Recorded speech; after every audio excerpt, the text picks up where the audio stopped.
નાનકડી એવી તમારી શરૂઆત કેવડું મોટું કાર્ય કરી દી મામા. હમણાં એક જૈન મુનિનું વાક્ય મને બહુ સરસ ગમ્યું, વાંચ્યું મેં. એક જૈન મુનિનું વાક્ય કે દરરોજને માટે 2 પુણ્યના કામ કરો, જાજા નહીં, ભલે પછી એક તેકલા ને ત્રણે જ નાખો. દરરોજને માટે 2 પુણ્યના કામ કરો, કારણ કે લક્ષ્મી પુણ્યથી મળે છે. મહેનતથી મળતી હોય તો મજૂર પાસે હોવી જોઈએ, અને બુદ્ધિથી મળતી હોય તો વિદ્વાનો પાસે હોવી જોઈએ. નથી બુદ્ધિથી મળતી, નથી મહેનતથી મળતી, લક્ષ્મી પુણ્યથી જ મળે છે. તો દરરોજ 2 પુણ્યના કામ કરો અને 1 પાપો શું કરો? તો કોકની નિંદા કરવી, ખૂટલી કરવી, પણ 1 પાપો શું કરો? આ દરરોજનું છે ને, તો ક્યાં વાત જાય? ટીપે ટીપે સરોવર ભરાય એમ. એનો માં નાનકડો પ્રસંગ કેવો છે. ભાવનગર જિલ્લાનું 11 ગામ, અને 11 ગામની માલિકો નારણ હુતાર કરી, અને એક હુતારનું ઘર. હવે કુદરતી એને એવો વિચાર આવ્યો હુતારને એક દી કે મારે છે ને ધર્માદો કંઈક કાઢવો છે. તો માફ કરજો, અતિશયોક્તિ લાગે તો, પણ 10નો આ દેશનો ધર્મ 2 જગ્યાએ નિષ્ફળ ગયો. આ દેશનો ધર્મ 2 જગ્યાએ નિષ્ફળ ગયો. પાણામાં પરમાત્મા દેખાડી હી ગયો, જીવતા માણસમાં ન દેખાડી હી ગયો. પાણામાં દેખાડી હી ગયો, જીવતા માણસમાં ન દેખાડી હી ગયો. બીજી, આવકની કમાણીમાંથી 10મો ભાગ કઢવી હી ગયો, એના બુંદી ગાંઠિયાના જમણવાર કરાવી હી ગયો, એના સદાવત ખોલાવી હી ગયો, એના મંદિરો બનાવી હી ગયો. પણ તમારા ઘરમાં આવક થાય, નીતિ નીત થવી જોઈએ, એ ન કરાવી હી ગયો. કે 10મો ભાગ કાઢ નાખો. એટલે શું? તો વાઇટ કરવાનો બહુ સારો ધંધો કહેવાય. હાંજે લાખનું કરી આવે, હાંજે દાનમાં દઈ દેવા વાઇટ. કાતરની ચોરી કરે ને કરે હોય નું દાન, પછી ઊંટે ચડીને જોયા કરે હજી કેમનું આવ્યું વિમાન.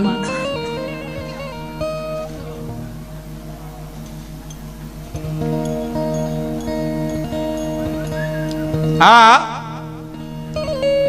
નાનકડું કામ કેવડું મોટું કાર્ય કરી દે, એનો તો નાનકડો પ્રસંગ. એક હુતાર, એ વખતે તમને ખબર છે બધાને કે એ વખતના હાથ હોય ને એમાં કમાણી રોકડી કેટલી હોય ને આપણે સમજી બધું.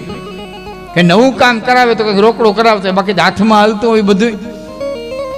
એમાં એને વિચાર કર્યો કે મારે દરરોજ 1 રૂપિયો છે ધર્માદા ખાતે કાઢવો. એટલે દરરોજની હાંદુની કમાણી થાય, એમાંથી 1 રૂપિયો ધર્માદા ખાતે મૂકી દે. દરેક કમાણી થાય 1 રૂપિયો મૂકી દે. એ ડબ્બા રેરાવ્યા હતા, એ ડબ્બામાં 1 રૂપિયો નાખી દે. વર્ષો વયા ગયા, દીકરા જુવાન થયા, દીકરા ધંધે વર્ગી ગયા, પોતાને બુઢાપો આવી ગયો. અને એ સમયે એમ થયું કે હવે કાયા ઘણી બધી થાકી ગઈ છે. એટલે ગામના દરબાર સાહેબ રામસંગ બાપુ કરીને દરબાર, એને જઈને કીધું, બાપુ મારી પાસે થોડીક ધર્માદાની બચત ભેરી થઈ છે, જો આપ મને થોડીક જમીન આપો તો મારે એક મારા ઈષ્ટદેવ મારા ભગવાન ભોળાનાથનું મારે એક મંદિર બનાવવું છે. એટલે બાપુએ કીધું, ઓહો ભગત બહુ સારું કહેવાય, તમારે તમને જ્યાં જોઈને તમે કહો ને હું ત્યાંથી કાઢી દઉં જમીન. એમાં હું સુંદર મજાનું ગામથી નજીક પડતું હતું, સુંદર મજાનું વાતાવરણ. એ જમીન ઉપર પસંદગી ઉતારી, વિદ્વાન બ્રાહ્મણો દ્વારા બધું મુહૂર્ત જોવરાવ્યા, એ પાયા નાખ્યા, અને સુંદર મજાનું મંદિર તૈયાર થયું. ટૂંકમાં વાત કરતો મંદિર તૈયાર થયું. નામ રાખ્યું નારાયણેશ્વર મહાદેવ. આજ પણ છે. મેં ફેસબુકમાં મારા એ ફોટા રહ્યો, તમે જે એવા ને ત્યાં ફોટા રવાના કર્યા હતા. નામ રાખ્યું નારાયણેશ્વર. એમાં ભાવનગર રાજકવિ પિંગળસિંહ બાપુ મહેમાન થયા. રામસંગ બાપુને ક્યાંય પ્રસંગ, અને પ્રસંગમાં ભાવનગર રાજકવિ મહેમાન થયા. પિંગળસિંહ બાપુને સાંજે 5 વાગે શિવના દર્શન કરવા જવાનું નહીં. એટલે રામસંગ બાપુને કીધું, દરબાર સાહેબ મારે ભોળાનાથના દર્શન કરવા જવું થાય. બાપુ અમારા ગામમાં મંદિર બન્યું છે, અદભુત બન્યું, ચાલો હાલો જઈએ. એ તમામ રસાલો તો બધા રજવાડાના રસાલા ભેરા ગયા. મુંગણ પથરાણા, ત્યાં પિંગળસિંહ બાપુના ઢોલિયા નખાણા, અને બેઠા ભગવાન ભોળાનાથના દર્શન કર્યા. આખું મંદિર જે પિંગળસિંહ બાપુએ કીધું, દરબાર સાહેબ અદભુત મંદિર બનાવ્યું હો, બહુ સુંદર મંદિર બનાવ્યું. દરબાર સાહેબ નિર્મળતાથી કીધું, બાપુ મેં નથી કર્યું, મહેનત બનાવ્યું. કે તો કે અમારા ગામના હુતાર છે ને, નારાયણ ભગત છે, એને બનાવ્યું. ઓહો, આવા પ્રતાપી પુરુષને તો મળવું જોઈએ દરબાર. બાપુ હું ગાડી મોકલું ને તેડી આવી હમણાં. એ દરબાર સાહેબની ગાડી ગઈ, નારાયણ હુતાર તેડી આવ્યા. જેવા ગાડીમાંથી ઉતર્યા, પિંગળસિંહ બાપુ હામાં આવેલા. ભાવનગરના રાજકવિ હામાં આવેલા, બધ ભરી ગયા. વાહ ભગત, વાહ ભગત, બહુ સારું કાર્ય કર્યું, બહુ સારું કાર્ય કર્યું. એટલે આપણે ન આવડે વ્યવહારમાં ઘણી વખત કહીએ ભાઈ તમારા જેવા માણસના પરતાપે આ બધું થઈ ગયું કહીને આપણે રૂડું મનાવવા કે આમ એમ. પિંગળસિંહ બાપુને જોઈ અને નારાયણ ઉતારે કીધું બાપુ આ તો તમારા જેવા પુણ્યના પ્રતાપે, પુણ્યશાળી વ્યક્તિઓના પગલાના પ્રતાપે મારાથી આ એક સારું કાર્ય થયું. એ તમારા જેવા પુણ્યનું કીધું ને ત્યારે પિંગળસિંહ બાપુએ શંકરના મંદિરના પટાંગણમાં ઉભી અને ભાવનગરના રાજકવિએ કીધું કે નામ ભગત અમારા પુણ્યને. પછી 3 દુઆ કીધા. પેલો દુઓ કે પ્રતાપ તારા પુણ્યનો કે તને હુદીન ગયો હુતાર. પ્રતાપ તો તારા પુણ્યનો કહેવાય કે તને આવું સુંદર પુણ્યનું કાર્ય કરવાનું હુજ્યો. એ તારા વડવાના કે પુણ્ય, તારા પુણ્ય. પ્રતાપ તારા પુણ્યનો કે તને હુદીન ગયો હુતાર. બાકી ભેરા ભેરા મેલીન ભંડાર કાંઈક નુપરે ઠાલા ગયા નારણા. કેટલાય રાજાઓ પોતાના ભંડાર ભેરા મૂકીને એમ ન બિયા એમ કાંઈ કર્યા વિના ના બિયા ગયા. તો પ્રતાપ તારા પુણ્યનો કહેવાય તને આવું કામ કરવાનું, ધર્મનું કામ કરવાનું હોય. તો પછી બીજું દુઓ કીધો આ મંદિરમાં ખર્ચો કર્યો કે દુઆએ અમર રહીએ. એ પ્રતાપ તારા પુણ્યનો કે તને હુદીની ગયું હુતાર. હાથે હાથે 20,000 તે તો નાણું ખર્ચ્યું નારણા. ઈ જમાનામાં 20,000 રૂપિયા ખર્ચ્યા. તેથી 100 રૂપિયા માણા રૂપિયા વાળો ગણાતો. તેથી હાથે 20,000 આ તો નાણું ખર્ચ્યું નાર. પણ ત્રીજો દુઓ કીધો કે તમારે મારે બધાએ જીવનની મારી કોઈ ઉતારવા દેવો છે. ત્રીજો દુઓ કીધો કે સ્વાર્થનો સંસાર અને આમાં કોઈ હગા સંભારે નહીં. આ હવારથનો હાર અને આમાં કોઈ હગા સંભારે નહીં. પણ સંભારશે તને ઉતાર હવ નરણે કોઠે નારણા.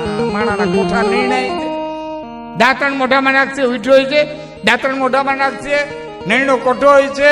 અને હે નારાયણેશ્વર મહાદેવ એમ કહે ને તે મોરથી તારું નામ આવશે ને વાહેથી પછી મહાદેવ નું આવશે. મોરથી તારું નામ એ હુતાર હુતાર આ તો નરણે કોઠે નારણા. બાકી હવા રથનો હાર આમાં કોઈ હોગા સંભારે. અમારે નાથાભાઈ ને પેટારો જડ્યો હતો. પૂરમાં તણાતો આવતો હતો. ઉઘાડીને જોયું ને તો પલરી ગયા હતા ગાઈડલા ગોદડા મીંડો તણાવવાથી મીંડા પૂરમાં જવા તણાય. એમાં હેઠેથી હોનામોનું ભરેલ પોટલું નીકળ્યું. પછી તો મકાન બનાવ્યા, બારીઓ મૂક્યું, ઓટા કર્યા, ઓટે બેઠાવ્યા રહીને બેહે. જે નીકળે એમ કે નાથાભાઈ જય માતાજી કહી દે હો ભાઈ. નાથાભાઈ પ્રણામ કે કહી દે હો ભાઈ. નાથાભાઈ જય શ્રી કૃષ્ણ કે કહી દે હો ભાઈ. નાથાભાઈ જય સ્વામિનારાયણ કે કહી દે હો ભાઈ. એમાં કોઈ કીધું નાથા તું રામ રામ ન કે, જય માતાજી ન કે, હામાં પ્રણામ ન કે, અને આ કહી દે કેને કહી દેવાની વાત કરે કે મને થોડા રામ રામ કરે કે તે કેને કરે કેલા પેટારા ને કરે કે હું કહી દે હો ભાઈ તાર રામ રામ કહી દે હો ભાઈ, તારા જય શ્રી કૃષ્ણ કહી દે, પોતાડી દે ભાઈ. તું જેને રામ રામ કરે ને એને પોતાડી દે, પેટારા ને કરે. બાકી નાથો તો એનો મેરો કાયમ બેસતો, કોઈ હડકારતું નહીં.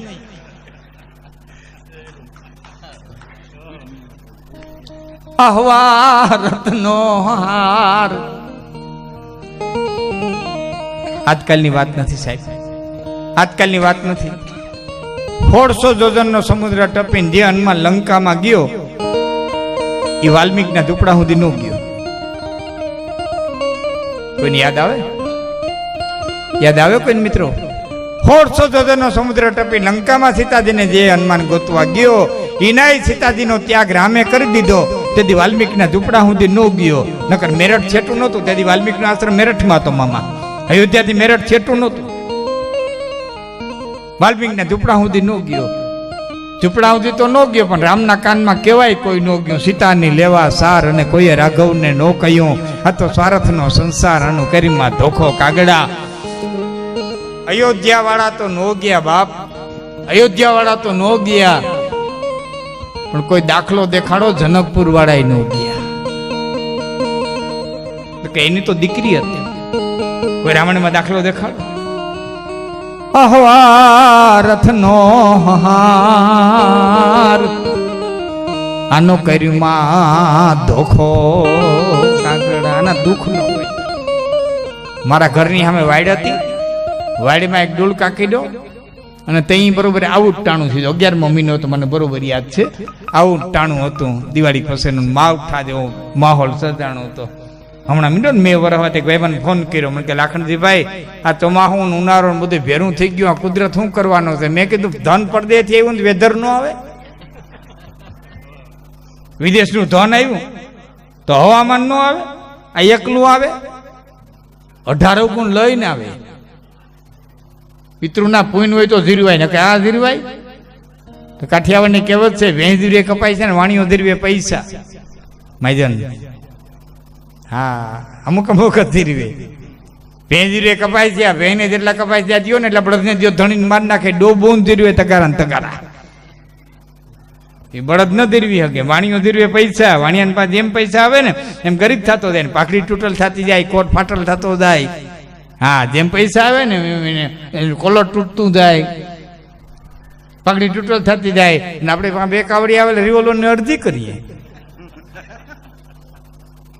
અને મેં પછી અડધો જ બુસ્કોટ અધેરી રાખે. અને પેલા પેઢી દર પેઢી કરોડપતિ છતાં કોઈ કઈ મારી નહીં ખા ને, કોઈ રિવોલ્વર ની અરજી કરીએ નહીં.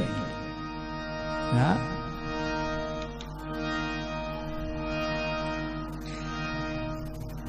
બહુ ધીરવી આખરી છે. આવો બરોબર માહોલ વરસાદનો સર્જાયેલો અને એમાં સામે એક ડુલકા કીડો ને એવડી બધી ડોક ફુલાવી, લીલો રાતો ને આમ આમ આમ કા લીલો કાચ દેવો મારા હામો આમામ આમામ આમામ આમામ.